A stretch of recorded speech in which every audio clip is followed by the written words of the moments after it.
Hello अस्सलाम वालेकुम everyone. इस लेक्चर में आप लोगों को इंट्रोडक्शन टू माइक्रो इकोनॉमिक्स दूंगा और ये कोर्स उन लोगों के लिए जो कि LSE या लम्स में ना माइक्रो इकोनॉमिक्स पढ़ रहे हैं और माइक्रो इकोनॉमिक्स 101। तो अगर आपने पहले भी माइक्रो इकोनॉमिक्स कभी पढ़ी नहीं है, इकोनॉमिक्स का आपको पता भी नहीं और आप साइंस के बैकग्राउंड से ना, तो तब भी आपके लिए ये बहुत ईजी होगा। सारों को मतलब बेसिक से ही पढ़ाया जाएगा यहाँ पे। तो अब माइक्रो इकोनॉमिक्स में होती क्या है, पहले हम उसको डिफाइन करेंगे।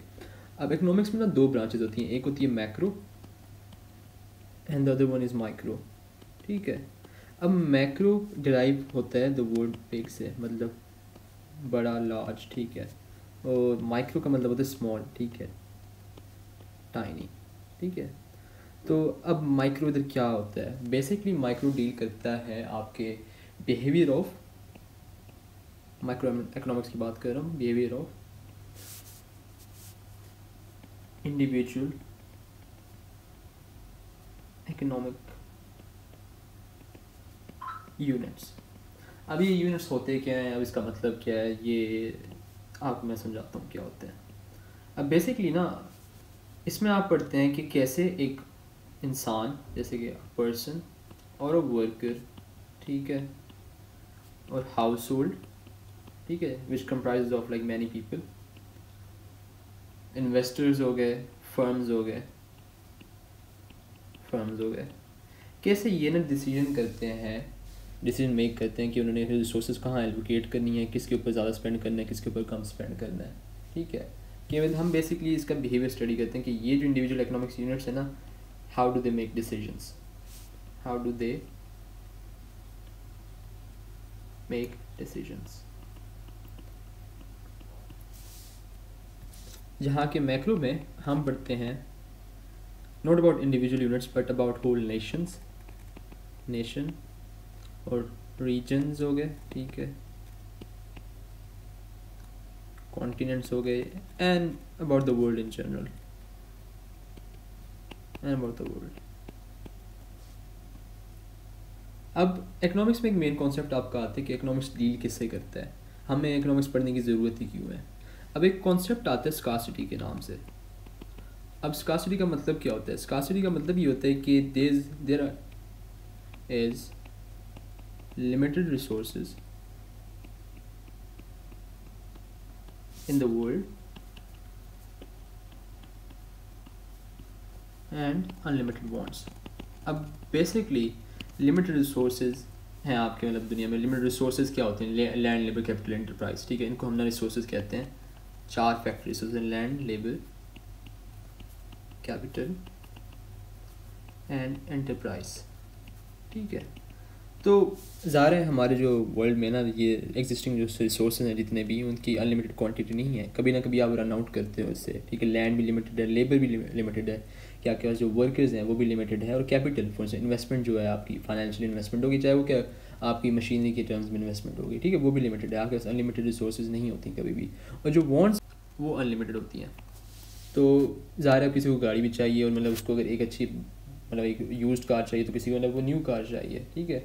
और वांट्स अगर आपसे भी एक इंसान से पूछा जाए, फ़र्ज़ करें आपसे पूछा जाए like what do you want in life, तो आपकी कई विशेज़ होंगी कि हाँ मुझे ये भी चाहिए, मुझे वो भी चाहिए। And I am talking about like in materialistic terms. ठीक है, कि आपको इन टर्म्स ऑफ पोजेशंस क्या क्या चाहिए, तो आपकी काफ़ी ज़्यादा वांट्स होंगी। मगर ये चीज़ है ना लिमिटेड रिसोर्सेज, इसकी ऐसे पॉसिबल नहीं है कि हर किसी की ना वांट्स ना पूरी हो सकें या वो पूरी की जा सकें। तो अब ना तो सिर्फ ना ये लिमिटेड रिसोर्सेज है ना, आप इधर वर्ड के ऊपर फोकस करें लिमिटेड। ठीक है। अब लिमिटेड सिर्फ रिसोर्सेज नहीं होती, लिमिटेड आपका टाइम भी होता है, लिमिटेड आपका बजट भी होता है, and also your ability to produce. ये तीन चीज़ें हैं जो आप याद रखें, एबिलिटी टू प्रोड्यूस। अब इसको आपको मैं फर्दर एक्सप्लेन करूँगा कि टाइम कैसे लिमिटेड होता है। कि फ़र्ज़ करें कि अगर एक बंदा है जिसने मतलब जॉब पे जाना है या जो कि वेकेशन पे भी जाना चाहता है, ठीक है, like he can not do both things at the same time, like he can't go to work और go for a vacation at the same time, तो उसे को चूज़ करना पड़ेगा। और जहाँ तक बजट की बात आती है कि अगर आप एक न्यू कार लेना चाहते हैं but like you also want to get a house, ठीक है, you also want to get a house on rent, तो आप दोनों चीज़ें एट द सेम टाइम नहीं कर सकते क्योंकि आपका बजट जो है ना ये लिमिटेड है। और योर एबिलिटी टू प्रोड्यूस, कि अगर एक कंपनी है, like think about it from a perspective of firm, कि अगर आप एक फ़र्म है तो आप सोच रहे हैं कि मैं या लेबर ज़्यादा हायर करूँ hire more labor or buy new machinery. तो once again जो प्रॉब्लम यहाँ रिप्रेजेंट करती है ना, दैट इज़ कि आपके पास लिमिटेड कैपिटल है, ठीक है, लिमिटेड एबिलिटी टू प्रोड्यूस है, लिमिटेड रिसोर्सेज हैं, लिमिटेड रिसोर्सेज। तो जो वो फर्म है ना, वो दोनों चीज़ें एट द सेम टाइम नहीं कर सकता। So like that firm must decide कि या तो वो ज़्यादा लेबर हायर करे या वो फिर न्यू मशीनरी बाय करे, ठीक है। तो इसको हम कहते हैं कि स्कार्सिटी है वर्ल्ड में। तो अब how and where to allocate these scarce resources. This is what economics is all about. कि कहाँ पे आपने ये सब रिसोर्स एलोकेट करनी है और कैसे एलोकेट करनी है ना, ये सब कुछ ना आप इकोनॉमिक्स में स्टडी करते हैं। फर्दरमोर इससे रिलेटेड ना एक और टर्म आती है आगे ट्रेड ऑफ्स की, कि इकोनॉमिक्स में हमेशा ना आपको जो स्टडी करना पड़ता है ना कि there is always going to be trade off. अब ट्रेड ऑफ क्या होते हैं? ट्रेड ऑफ ये होता है कि आपने ना चूज़ करना होता है बिटवीन कंपीटिंग ऑल्टरनेटिव्स कि अगर एक रिसोर्स है ना उसके मल्टीपल यूजेस हैं, तो आपने चूज़ करना है कि मैं वो कहाँ क्या चीज़ बनाने में मैं वो करूँगा, स्पेंड करूँगा उस रिसोर्स को। अब फर्स्ट क्या है, लैंड है, ठीक है, लाइक फॉर एग्जांपल लैंड है जिस पे आप न्यू फैक्ट्री भी बना सकते हैं and also you can just build a house, ठीक है, बिल्ड अ हाउस। तो like there are two uses कि एक तो ये है one and there is like use number two. तो लाइक ऑल्टरनेटिव्स हैं, सॉरी, न्यू फैक्ट्री और न्यू हाउस। तो like you can not choose both at the same time, क्योंकि लैंड आपके पास लिमिटेड है, आप एक लैंड पे फैक्ट्री और हाउस ना दोनों एट द सेम टाइम नहीं बना सकते। तो अब आप जो भी चूज़ करेंगे ना, like you will choose one thing, जो भी करेंगे इसका मतलब ये, अगर फर्स्ट करें मैं कहता हूँ कि लाइक आप चूज़ करते हैं कि न्यू फैक्ट्री बनानी है, ठीक है, तो ऑटोमेटिकली हुआ क्या है, like you gave up on building the house, building the new house, ठीक है। So that means you are giving up one option to pursue another. अब इसको क्या कहते हैं, like when you give up one option to pursue another, इसको economics में क्या कहते हैं? इसको हम कहते हैं अपॉर्चुनिटी कॉस्ट, ठीक है। ज़्यादा मुश्किल कॉन्सेप्ट नहीं है ये अपॉर्चुनिटी कॉस्ट, इसको समझना बहुत ही आसान है। अब इसमें होता है ये कि वेयर कि अगर आप एक चीज़, अभी से आपको समझाता हूँ, अगर आप एक चीज़ चूज़ करते हैं, आप दूसरी चीज़ को नहीं चूज़ करते, तो वो ना उसकी अपॉर्चुनिटी कॉस्ट हो जाती है। For example the opportunity cost of building a new factory is the house that could have been made और कंस्ट्रक्टेड। इसकी फॉर्मल डेफिनेशन ये होगी, where the thing not chosen becomes the cost of the decision, or you can also say it's the next best alternative foregone. So for example you had $10, right? And with that $10 you could either buy an ice cream, or option number 2, it could be a chocolate bar, and you go with chocolate bar instead. You can, instead of buying ice cream, you buy a chocolate bar instead. तो आपकी opportunity cost OC, opportunity cost यहाँ पे क्या होगी इन दोनों चीज़ों के बीच में? वो होगी आपकी ice cream, cause like that was the next best alternative foregone. इसको आपने forego कर दिया है when you chose chocolate bar, तो ये आपकी opportunity cost हो गई है। This is all there is to it. अब ये जो ट्रेड ऑफ होते हैं ना, like when discussing the word trade off, like it is present everywhere. कि आप अगर फर्ज करें like you're a worker or even just a person, हम पिछले एग्जाम्पल पे आते हैं कि इधर अभी आपके पास ना आपने ट्रेड ऑफ किया है कि to get that chocolate bar you traded off like the ice cream that you could have bought, ठीक है। तो ये भी ट्रेड ऑफ की एक एग्जाम्पल हो गई। अब हम इसको थोड़े बिगर टर्म्स में भी अगर हम डिस्कस करें ना, like when we talking about from the perspective of firms, कि फर्म्स को भी ये ट्रेड ऑफ ना करना पड़ता है, like they need to choose कि वो क्या चीज़ बनाए। और इसकी वजह क्या होती है कि ये जो ट्रेड ऑफ होते हैं ना, remember these trade offs are mainly based on prices, कि एक चीज़ की प्राइस क्या है उसके ऊपर बेस्ड होता है। हाँ ये है कि हेयर इन दिस एग्जांपल आपकी प्रेफरेंस मैटर करती है, लाइक आप क्या चॉकलेट बार प्रेफर करते हो तो आप ज़ाहिर है वही बाय करोगे, but your budget also matters, कि अगर आपका दिल था चॉकलेट बार बाय करने को मगर आपके पास जो चॉकलेट बार था लाइक उसकी प्राइस थी let's just say $12, so like you would have went with ice cream instead, आप चॉकलेट बार बाय ना करते even though that was your preference. ठीक है, तो प्रेफरेंस डज मैटर बट आपका बजट भी मैटर करता है काफ़ी हद तक। अब फर्म्स के लिए क्या होता है, फर्म्स किस चीज़ की प्राइस देखती हैं, वो देखती हैं फैक्टर इनपुट्स की prices, prices of factor inputs, and also the prices of the goods that they would produce, they would eventually produce.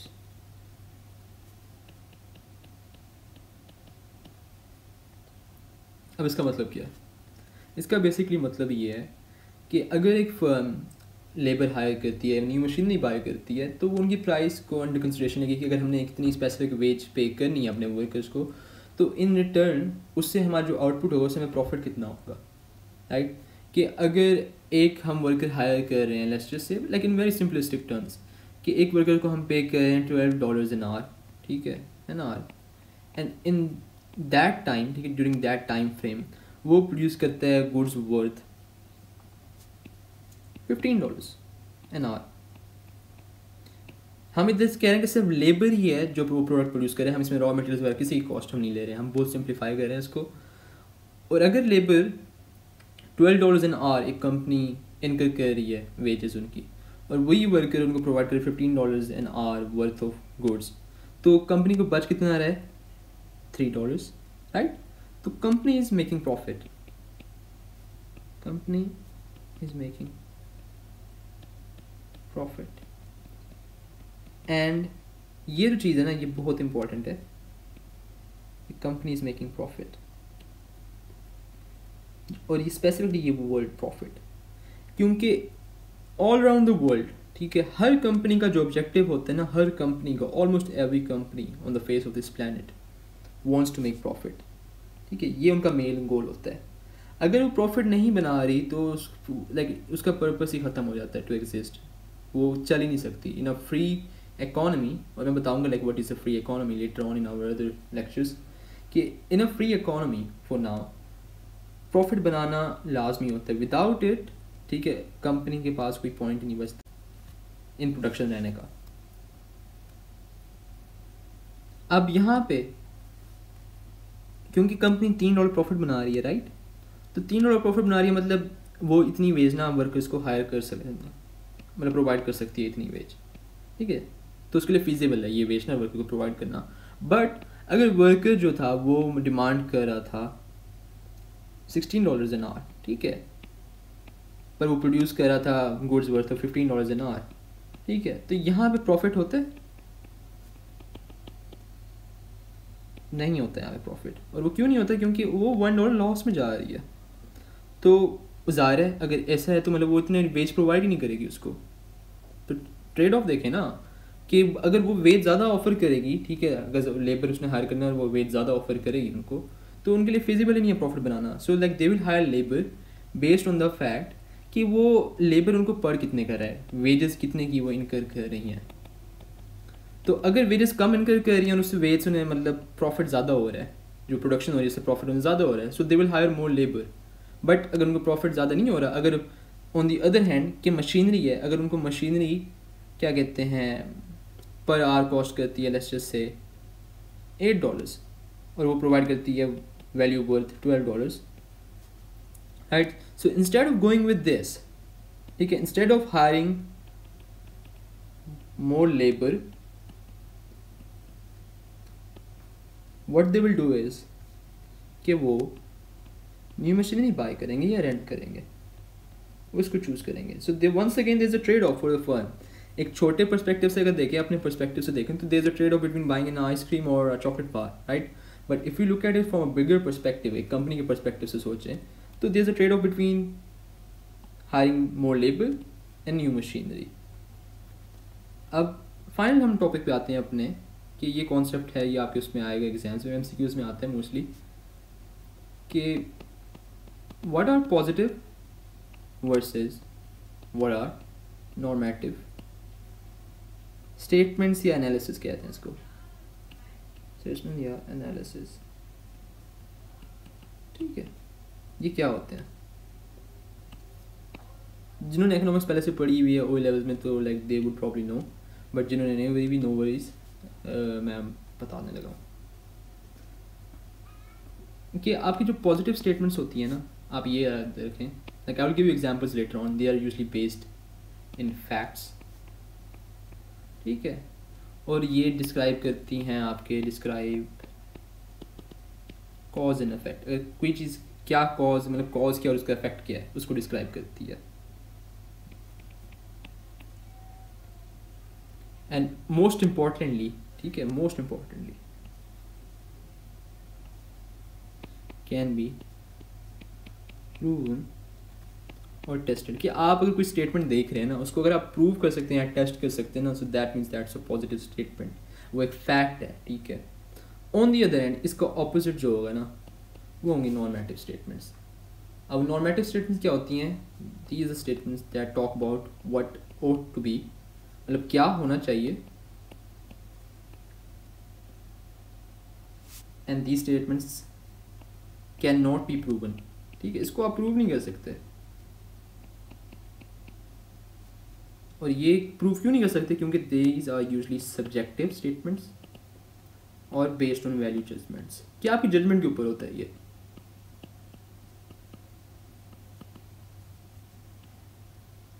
अब इनके एग्जांपल्स आपको मैं दूंगा। हाँ, इस स्लाइड में जैसे आप देख सकते हैं कि कुछ एग्जांपल्स दी हुई हैं पॉजिटिव और नॉर्मेटिव स्टेटमेंट्स की।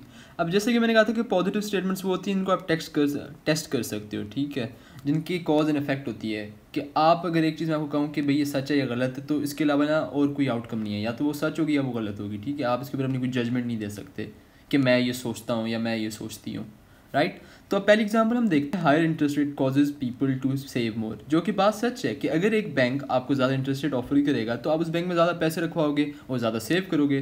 सो this is something that is true, ठीक है, it can be tested as well, ठीक है, आप टेस्ट कर सकते हो हायर इंटरेस्ट रेट वो करके ऑफर करके के बंदे ज़्यादा सेव करते हैं या नहीं करते, like do people save more और डू पीपल सेव लेस, ठीक है। So there is a cause and effect, so this is something that can be tested, right. Now on the other hand कि अगर आप कहते हो people should save more, right, तो ये एक नॉर्मेटिव स्टेटमेंट हो गई है, ये अब पॉजिटिव नहीं रही। वो क्यों? क्योंकि आप अपनी जजमेंट दे रहे हो, आप कह रहे हो कि मुझे लगता है कि लोगों को ना ज़्यादा सेव करना चाहिए, ये नहीं कह रहे कि भाई ऐसा होता है या नहीं होता, आपको लगता है। सो this is based on opinions, right, कि आपका ओपिनियन है, ये मैटर नहीं करता कि सच है या गलत है, ये आपका अपना ओपिनियन है। अब अगली एग्जांपल देखते हैं कि high income tax rates discourage effort. अब हाई इनकम, अगर जैसे कि आप ज़्यादा इनकम कमाते हैं तो ज़्यादा टैक्स लगता है उसके ऊपर, राइट, तो like it would discourage you from earning more. आप मतलब वो वाली जॉब से ही कि शायद ना करो कि जिनसे ना ज़्यादा आपको इनकम मिले, क्योंकि आपको पता है आपको ज़्यादा टैक्स लगना है, तो आपके पास बचना तो कम ही है, तो इतना एफर्ट आप क्यों करोगे, right. So this is something that can be tested as well, ठीक है। आप हायर इनकम एंड टैक्सेस लगा लो, राइट, उसके बाद आप रिस्पॉन्स देखो लोगों का कि like what would be the effect of it. Cause तो पता चल गया कि हायर इनकम टैक्स, तो अब उसका इफेक्ट क्या होगा कि लोग कम एफर्ट करेंगे, लोग वो कम जॉब्स ही करेंगे, इस पर इनकम टैक्स ज़्यादा लगे, राइट। तो अब उसकी नॉर्मेटिव स्टेटमेंट देखते हैं कि government should tax the rich to help the poor. अब शुड का वर्ड आ गया यहाँ पे वंस अगेन, तो ये आपका ओपिनियन बन गया है, it's no longer a positive statement any more. तो बाकी एग्जाम्पल्स भी ऐसी हैं कि high taxes on cigarettes discourage smoking, जो कि ट्रू है, जितनी ज़्यादा सिगरेट्स महंगी हो जाएंगी उतनी कम शायद स्मोकिंग हो जाए, क्योंकि बहुत से लोग अब उनको अफोर्ड नहीं कर पाएंगे। अब स्मोकिंग शुड भी डिस्करेज होनी चाहिए नहीं होनी चाहिए, आप इसे एग्री करते हैं डिसएग्री नहीं करते, once again that's your own opinion, right. तो बाकी एग्जाम्पल्स भी ऐसे इनसे काइंडली गो थ्रू कर लीजिएगा, like it's an very easy concept, and with this will conclude our first lecture.